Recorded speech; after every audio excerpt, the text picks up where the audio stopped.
Selamat bertemu kembali anak-anakku siswa kelas 8. Pada pertemuan hari ini kita akan belajar bab cahaya dan alat optik. Diawali dengan pemantulan cahaya. Pemantulan cahaya terbagi tiga. Yang pertama, pemantulan cahaya cermin datar. Yang kedua, pemantulan cahaya cermin cekung. Dan yang ketiga, pemantulan cahaya cermin cembung. Yang pertama, sifat-sifat cahaya. Cahaya termasuk gelombang elektromagnetik.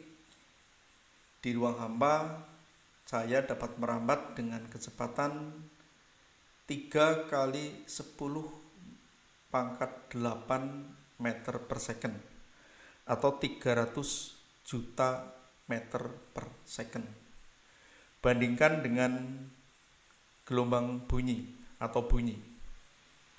Bunyi merambat di udara, kecepatannya berkisar 340 meter per second.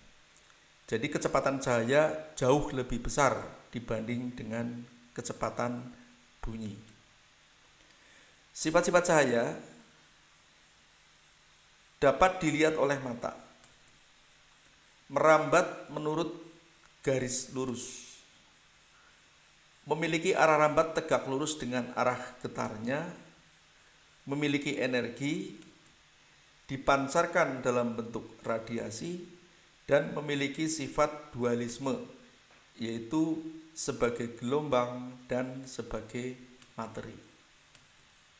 Sebagai gelombang, cahaya memiliki sifat yang pertama dapat dipantulkan atau refleksi, yang kedua dapat dibiaskan atau refraksi, yang ketiga dapat dilenturkan atau difraksi, yang keempat dapat diserap sebagian arah getarnya atau polarisasi, yang kelima dapat dipadukan atau interferensi. Sebagai materi, cahaya memiliki sifat yang pertama adalah menyebabkan terjadinya efek fotolistrik, yaitu terjadinya pancaran elektron karena tumbukan cahaya. Yang kedua dapat melakukan tumbukan terhadap elektron-elektron. Pada cahaya tampak, sifat gelombang lebih menonjol, dan pada cahaya tak tampak, sifat materinya yang lebih menonjol. Contohnya adalah sinar X, sinar ultraviolet, ya, dan lain-lain. Pembentukan bayangan, misalnya kita menggunakan sumber cahaya kecil dengan bantuan layar, kemudian nanti menggunakan benda yang akan kita sinari, kita sebut saja benda B, maka cahaya dari sumber S ini mengenai benda akan menghasilkan bayangan umbra. Kemudian yang kedua, sumber cahaya besar. Sumber cahaya besar ini jika cahaya dipancarkan mengenai benda, maka akan menghasilkan dua bayangan, yaitu umbra dan penumbra. Ya. Umbra ini yang di tengah, dan yang di pinggir ini adalah penumbra. Apa itu umbra? Umbra adalah bayang-bayang inti atau gelap. Sedangkan penumbra adalah bayang-bayang kabur. Jadi di gambar tersebut ini ada tanda S dan B. S itu sumber cahaya dan B adalah benda yang terkena cahaya. Untuk sumber cahaya besar, peristiwa di alam ini dapat kalian saksikan, yaitu pada saat terjadinya gerhana matahari. Ya. Kemudian yang berikutnya adalah pemantulan cahaya. Ada dua jenis pemantulan, yaitu pemantulan teratur dan pemantulan baur. Apa itu pemantulan teratur? Pemantulan teratur yaitu pemantulan cahaya oleh bidang datar yang halus dan rata, sehingga sinar-sinar pantulnya sejajar. Keuntungannya menghasilkan cahaya pantul lebih terang. Kerugiannya adalah menyilaukan. Contohnya pemantulan cahaya oleh cermin datar, kemudian juga pada reflektor lampu mobil atau mungkin lampu senter yang kamu miliki di rumah. Jadi kalau kita terkena lampu senter atau cahaya lampu senter dan cahaya lampu mobil, kita akan merasa silau. Ya, sebagai gambaran ini adalah sebuah bidang, katakanlah ini adalah cermin datar yang permukaannya tentunya adalah halus dan rata. Ada sinar datang sejajar, maka nanti dipantulkannya pun akan sejajar. Kemudian yang kedua, pemantulan baur. Apa itu pemantulan baur? Pemantulan cahaya oleh bidang pemantul yang kasar, sehingga sinar-sinar pantulnya menyebar ke segala arah.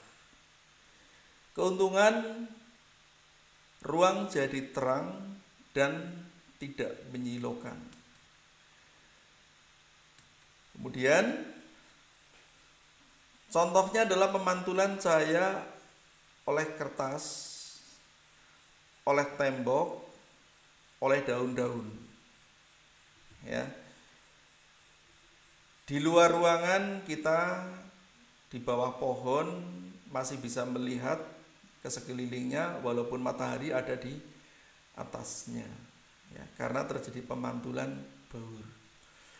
Juga di dalam ruangan kita merasakan setiap sudut terangnya sama, karena cahaya lampu di dalam ruangan itu dipantulkan baur oleh permukaan tembok, atap maupun lantai. Sebagai gambaran, ini adalah sebuah permukaan kasar, sinarnya datang sejajar, tetapi dipantulkannya tidak sejajar. Pada pemantulan berlaku hukum pemantulan cahaya. Yang pertama adalah sinar datang, sinar pantul, dan garis normal terletak pada satu bidang datar, dan ketiganya berpotongan pada satu titik. Yang kedua, besar sudut pantul sama dengan besar sudut datang. Sudut pantulnya R, sudut datangnya I. Kita lihat, ini adalah sebuah bidang, cahaya datang, kemudian cahaya dipantulkan dengan bantuan garis normal. Nanti kita akan tahu sudut datang, sudut pantul nanti besarnya sama. Ya. Kemudian berikutnya, pemantulan cahaya oleh dua buah cermin datar. Misalnya ini sebuah cermin dipasang miring begini, ini kita sebut sebagai cermin 1. Kemudian cermin kedua dipasang mendatar sehingga membentuk sudut 120 derajat. Jika ada sinar datang, pada cermin 1 akan dipantulkan menuju cermin 2. Oleh cermin 2 dipantulkan yang kedua kalinya. Dengan bantuan garis normal, kita bisa mengetahui sudut datangnya, misalnya 50 derajat. Sudut datang yang pertama, sudut pantul yang pertama juga 50 derajat.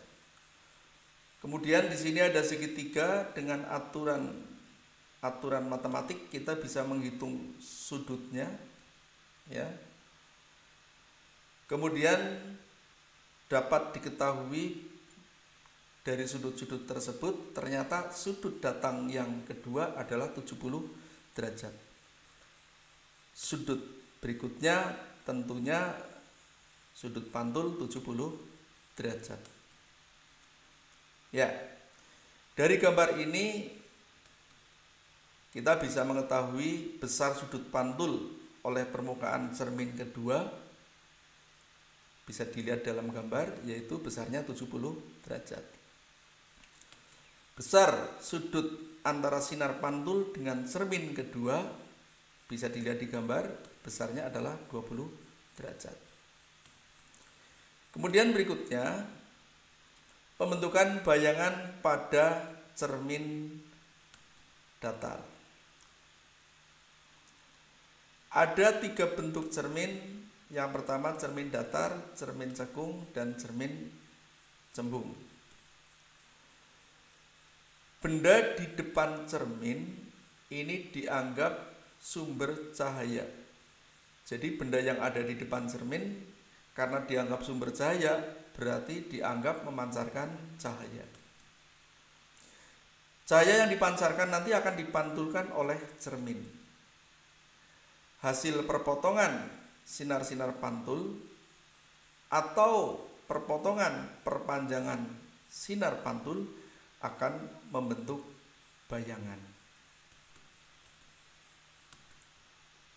Ketentuannya adalah 1. Jika bayangan ada di depan cermin, maka sifatnya nyata atau sejati. Merupakan hasil perpotongan sinar-sinar pantul yang dapat ditangkap oleh layar. Jadi bayangan nyata ini dapat ditangkap layar. Yang kedua, bayangan di belakang cermin sifatnya maya atau semu. Merupakan hasil perpotongan perpanjangan sinar-sinar pantul yang dapat dilihat langsung tetapi tidak dapat ditangkap layar. Ya, untuk mengetahui sifat bayangan ini bisa juga nanti kita lakukan percobaan di laboratorium. Secara singkat bahwa bayangan jika ada di depan cermin sifatnya nyata. Sedangkan bayangan di belakang cermin sifatnya maya. Bayangan oleh cermin datar, anggaplah cermin ini posisinya vertikal, ada sebuah benda, bentuknya segitiga. Berarti di sini ada 3 sudut. Masing-masing sudut ini kita ambil 2 cahaya. 1 cahaya yang tegak lurus ke cermin, ya, nanti akan dipantulkan dan diperpanjang. Yang kedua, cahaya yang membentuk sudut. Boleh serong ke atas, boleh serong ke bawah. Misalnya, saya ulangi, ini serong ke atas. Maka nanti akan dipantulkan menggunakan garis normal, nanti akan bisa kita lukiskan perpanjangannya. Demikian juga untuk sudut-sudut yang lain, kita menggunakan cukup dua cahaya. Bagaimana bentuk bayangannya? Kita lihat. Ya, inilah bayangannya. Sehingga kalian bisa menyimpulkan bahwa bayangan ada di belakang cermin berarti sifatnya maya. Tegak, dan kalau kita lihat ukurannya sama besar. Untuk cermin datar sebenarnya sifat bayangan itu kalau kita sebutkan semua ada 5. Yang pertama maya, yang kedua tegak, yang ketiga sama besar dengan bendanya, yang keempat menghadap berlawanan dengan bendanya, yang kelima jarak bayangan ke cermin sama dengan jarak benda ke cermin. Jadi ada 5 sebenarnya. Kalian boleh menyebutkan 3 saja ya. Berikutnya, 2 buah cermin datar yang membentuk sudut alfa ya. Jika 2 buah cermin datar membentuk sudut alfa, maka jika benda ada di depannya, maka akan terbentuk bayangan. Berapa jumlah bayangannya? Ya, jumlah bayangan dapat kita hitung dengan rumus N sama dengan 360 derajat dibagi alfa min 1. N itu jumlah bayangan yang terbentuk, sedangkan alfa sudut kedua cermin. Sebagai contoh soal, saya berikan 2 soal. Yang pertama, 2 buah cermin datar membentuk sudut 90 derajat. Di depannya terdapat sebuah benda, berapa jumlah bayangan yang terbentuk dan lukiskan. Berarti diketahui alfanya 90, ditanyakan n-nya. Menggunakan persamaan n 360 derajat per alfa min 1, kita masukkan angkanya, maka nanti diperoleh hasil sama dengan 3. Artinya terbentuk 3 buah bayangan. Bagaimana lukisannya? Ini pembentukan bayangan oleh 2 buah cermin datar yang membentuk sudut. Kita lihat. Misalnya cermin yang mendatar kita sebut sebagai cermin 1. Kebetulan sudutnya 90 derajat. Cermin yang kedua ini ya, sudut 90, kemudian cerminnya diperpanjang, bendanya ada di depan, menggunakan cahaya yang datang tegak lurus, maka kita akan bisa melihat bahwa bayangan yang terbentuk, yang pertama ini ya, bayangan 1, bayangan yang kedua, kemudian bayangan yang ketiga. Jadi ada 3 buah bayangan sesuai dengan hitungan yang tadi kalian cermati. Berikutnya, untuk soal yang kedua, 2 buah cermin datar membentuk sudut alfa menghasilkan 7 buah bayangan dari sebuah benda yang ada di depan kedua cermin tersebut. Berapa besar sudut kedua cermin tersebut? Nah, ini yang ditanyakan adalah alfanya. N-nya 7. Kita gunakan kembali rumus 360 derajat per alfa min 1. N-nya diganti dengan 7. Kemudian menggunakan aturan matematik. Jadi 7 plus 1 ya, sama dengan 360 derajat per alfa. Maka nanti kita akan peroleh alfa besarnya 45 derajat. Ya, untuk lebih jelasnya kita lihat lukisannya. Ini kita anggap cermin 1. Kemudian ini cermin 2. membentuk sudut yaitu 45 derajat, cerminnya diperpanjang ya. Kemudian ini bendanya ya, akan terbentuk bayangan yang pertama. Berikutnya terbentuk bayangan yang kedua. Sinar itu terus dipantulkan lagi tegak lurus ya. Terbentuk bayangan yang ketiga. Pemantulan terus berlanjut, akan terbentuk bayangan yang keempat. Kemudian bayangan yang kelima. Kalian bisa lihat pemantulan terus berlanjut, ini akan terbentuk bayangan yang keenam. Dan terakhir cahaya tersebut akan bertemu menghasilkan bayangan yang ketujuh. Sehingga sesuai dengan rumus N 360 derajat per alfa, alfanya 45 derajat dikurangi 1 akan diperoleh 7 buah bayangan. Demikian anak-anak, pemantulan cahaya pada cermin datar sampai dengan proses terbentuknya bayangan. Nanti kita akan lanjutkan lagi pemantulan pada cermin cekung dan pemantulan pada cermin cembung pada pertemuan yang akan datang. Terima kasih. Saya ucapkan sampai bertemu kembali.